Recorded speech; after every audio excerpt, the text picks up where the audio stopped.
తెలుగు సినిమాకు పెద్ద మార్కెట్ అయిన నైజాంలో పవన్ మహేష్ తో పాటు కొందరు మెగా హీరోలకు మాత్రమే పట్టుంది. నందమూరి హీరోలకు సీడెడ్ ఆంధ్రాలో ఫుల్ క్రేజ్ ఉంటుంది. అయితే ఈనాడుని చెరిపేశాడు యంగ్ టైగర్ ఎన్టీఆర్. తారక్ నైజాంలో గతంలో ఏ హీరోకి లేని ఓ కొత్త రికార్డ్ సాధించాడు. నైజాంలో 10 కోట్లకు షేర్ రాబట్టిన సినిమాల్లో ఎన్టీఆర్ 3వ చిత్రంగా గ్యారేజ్ రికార్డులకు ఎక్కనుంది. మరో విశేషం ఏంటంటే తారక్ నటించిన 3 వరుస సినిమాలు అక్కడ ఈ మార్కుని క్రాస్ చేసేశాయి.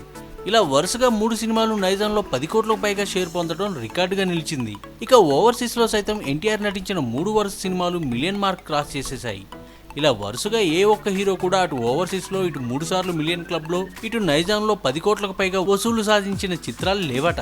ఈ రేర్ ఫీట్ సాధించిన తొలి హీరో తారకేనట. దీంతో టాలీవుడ్ హిస్టరీని ఎన్టీఆర్ సరికొత్త రికార్డు తన ఖాతాలో వేసుకున్నాడు. వీడియోపై మీ విలువైన కామెంట్స్ ని మాతో షేర్ చేసుకోండి. అండ్ ఇంకో విషయం, సబ్స్క్రైబ్ చేసుకోవడం మర్చిపోకండి.